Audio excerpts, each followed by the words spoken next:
Hey, it's Ronsley. Welcome, you AI geek, to this podcast, My AI Love Affair. Consider this podcast your digital compass, guiding you through the labyrinth that is business growth using artificial intelligence. Running a business as a creative can sometimes be like trying to solve a Rubik's Cube blindfolded. But what if you had a secret tool that could align all the colors for you? That is AI. It's like a master key unlocking multiple doors. Thanks for being here. Let's learn.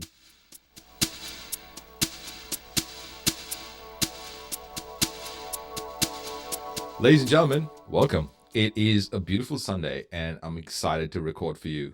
You're an AI geek just like me, and today's episode is all about the tech stack. It is me breaking down a topic in artificial intelligence that is useful for you as a business owner, a creative entrepreneur, an artist, someone that is trying to give their gift to the world. And if that is who you are, today we're going to break down artificial intelligence, the introduction to artificial intelligence, certain key concepts that you're going to know and understand. And the next time you're in a conversation when someone brings up artificial intelligence, you can bring up these points. Come, let's learn. I've got a great show planned for you. So let's talk about artificial intelligence and let me break it down like it makes sense in a real world example. So imagine you're playing a video game and all the characters in the game learn from their mistakes and they learn from their conversations and they start to make decisions in the game based on what is happening in real time. And they talk like humans. Imagine that scenario where the video game is not pre-programmed. The text that come out is not pre-programmed. It is actually thinking on the go and it's learning and the character is evolving as it's doing things. That is artificial intelligence or AI. It's like giving a computer or a robot a brain, and it can make decisions, it can think, it can learn, it can decipher. That is artificial intelligence. It's really important to know that it is not information, it is intelligence. All right, I want to give you a quick history lesson on how this all came about because it might feel like it is a new thing that just was around the corner. When I did computer science and engineering, which took 4 years, artificial intelligence was talked about. It was an idea, it was a protocol. There were subjects in place that allowed us to learn some of the basic concepts of artificial intelligence, including machine learning and neural networks. However, we did not have fast computers, we did not have fast networks, and we did not have data that could be stored at such large capacity for such a cheap rate. So all those things allowed us to now have artificial intelligence that has seemed to just blow up in the last few months. Now, it all goes back to Alan Turing, who kind of gave us the idea that this is possible, that computers could actually think like a human. So a computer, silicon-based, could actually think just like a human. That's carbon-based intelligence. And it all started way back in 1958 was the first time that artificial intelligence actually became a thing when Dartmouth College, a group of scientists that started to work on this concept and the idea that a machine could be intelligent. There were periods through that time since 1956 that artificial intelligence did not gain any traction. There were these periods where there was no funding, there was no research being done, and those times were called the AI winters. However, with more data and better algorithms and more powerful computers, like I mentioned earlier, we could start to really work on AI. And in June of 2017, McKinsey Global Institute did a discussion paper titled Artificial Intelligence, the Next Digital Frontier, that I want to break down and show you how I broke down because it was an 80-page document. And instead of me actually going and reading all 80 pages, I used AI for that. Let me show you how I did that. As you can see here, this is the document. It's 80 pages. It was done, like I said, in June 2017. It had a few very relevant people that kind of came together to put the paper together. And I wanted to go through the paper, but I didn't want to read 80 pages and didn't even know if it was relevant. So I decided to use ChatGPT and I enabled a plugin called Ask Your PDF. If you have Pro version and GPT-4, you go and enable plugins and you'll be able to get that. The first thing I did was I asked ChatGPT how the plugin worked. So it gave me different options. It said Dropbox, I could give it a Dropbox link. But when I did give it the Dropbox link, which I saved from here and put it in my Dropbox and gave it the link. It said, I'm sorry for the inconvenience, but I can't do that. So it asked me to upload the document, which was here. And if you look at that, you can see I just uploaded a document, and then it asked me for the document ID, which I literally just pasted. Then it went through my document and it gave me the breakdown into three main sections: the AI readiness for business, the AI's promise to boost profits and transform industries. This was 2017 of June, right? Just keep that in mind. And the need for businesses, developers, and governments to act now to realize AI's full potential. So they also talk about 5 case studies. So they break it down for me really nicely. I love this breakdown. And if you want, these links will all be in the Discord group, including the link to my chat. So you can actually see what prompts I used, and you can go in there and just get it for free. So after every episode, it's going to be in there. Now, it gave me some really important things because I asked for facts, and it's told me that linking the physical and digital worlds could generate up to $11.1 trillion a year in economic value by 2025. Number 2 is AI-based approaches to increasing R&D project performance can result in productivity gains of 10 to 15%. And however, since then, June, this number has gone up quite a lot to like 30, 35%. And I dare say it's going to go up more. However, then I asked it to summarize the 5 case studies in the document, and it did a great job at summarizing the retail case study, the electric utility case study, manufacturing case study, healthcare case study, and the education case study, which were all kind of very interesting and very relevant, including the retail case study, which said that the potential value for AI in retail is estimated to be $600 billion to $800 billion, which is crazy money, crazy numbers. Now, let's talk about the different types of AI. There are some concepts that I really want to break down, and it's really important that I have your attention for the next 3 to 4 minutes. Okay, so there are different types of artificial intelligence, and I want to show you and talk about some terms that will come up in conversation that I would love you to know. All right, the first term is machine learning. It is like teaching a computer to be a detective. It finds patterns in data and it learns from it. And the more data it has, the more opportunities it has to learn from that data. So it's not necessarily search where it goes into that data and finds things. It is learning from the data and its intelligence. So that's machine learning. The second concept I want you to understand is natural language processing, NLP. I know there's another meaning for NLP, but in computers, NLP means natural language processing. So it is about helping computers to understand and speak like humans, the way we speak and in our language, to understand the way we've put together language, because we have also put together these rules that make language understandable, and it also makes language speakable. The third concept is robotics. It is about building hardware or the machines that can move around and interact with the world.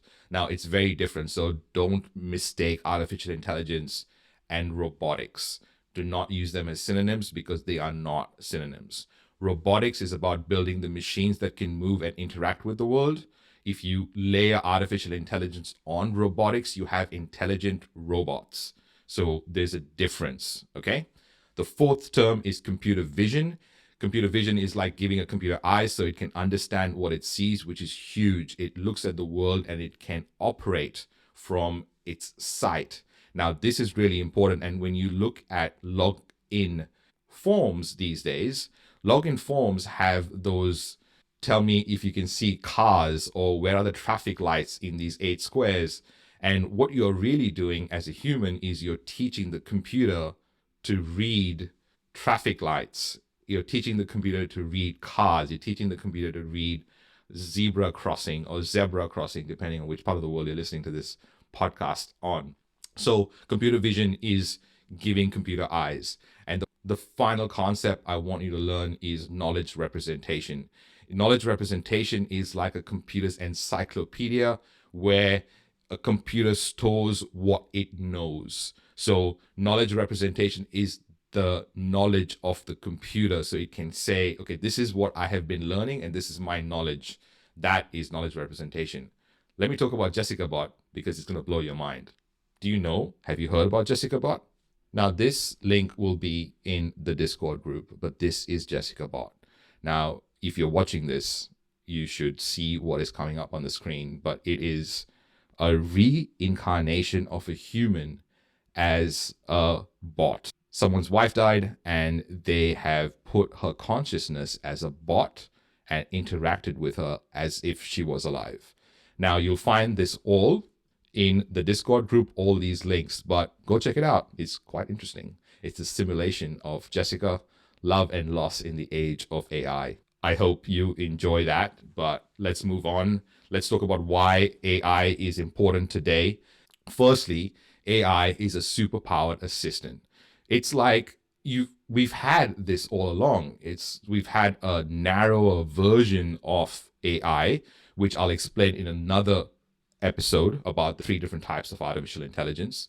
But AI has been around for a long time, which is in our Siri, in Alexa, in different parts. It's also when Netflix recommends you a movie that you might like, there is AI happening in the background, but very narrow intelligence.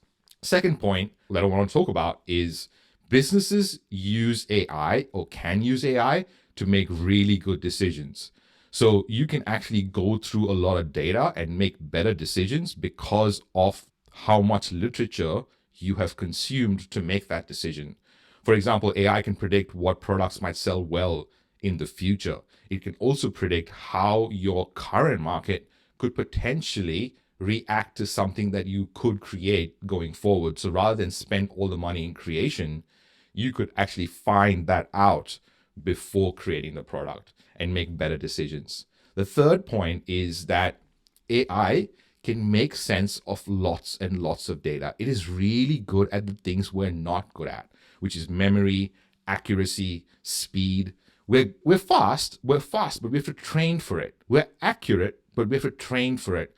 We've got good memory, but we've got to train for it.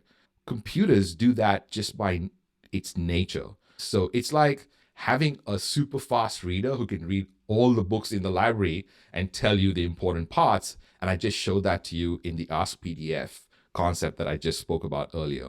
Now, I want to talk about 2 things, which is Life 3.0 and sentient code.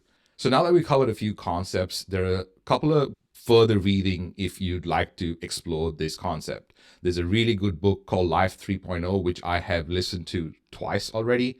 Being Human in the Age of Artificial Intelligence. It is by a gentleman called Max Tegmark. He's an MIT professor who has authored more than 200 technical papers on the topics from cosmology to artificial intelligence. He's known as Mad Max, but he's written this particular post published in 2017, and it is called The Last Invention of Man, How AI Might Take Over the World. And this particular topic on Prometheus is actually in his book, and I've listened to it a few times, and it's really good read. It's a long read, but it talks about how Prometheus, this particular computer, was built and how it got smart and how it went about freeing itself from its confines.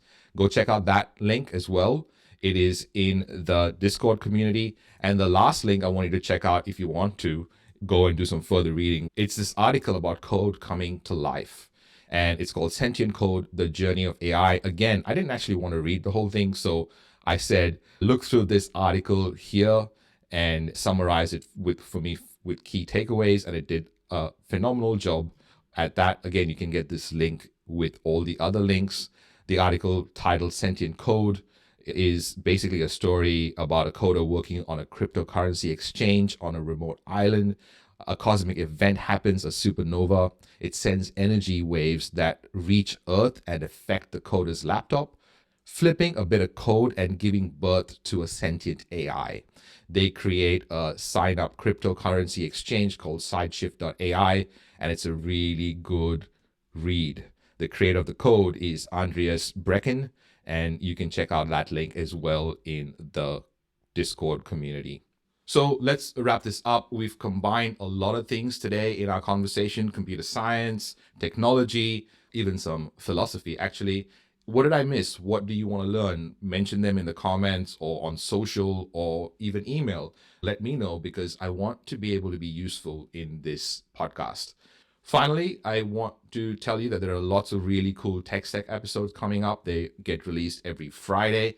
And we have machine learning. We have how GPT-4 can help detect Alzheimer's going forward. We have the 3 different types of AI that I would love you to understand. So the next time you're in a conversation, you can use these terms with confidence. And I'm going to talk to you about how this has changed business and how it will change your business going forward. All right, all these links and this slide deck will be in the Discord server. So just go, and it's free to join. All these links are clickable. All the stuff that I spoke about in today's episode, you can just go and get this entire slide deck. And if you're listening or you're watching, myailoveaffair.com is where you go to get all the really cool things we're up to, and subscribe to all our channels and get your podcast every week, 3 times a week.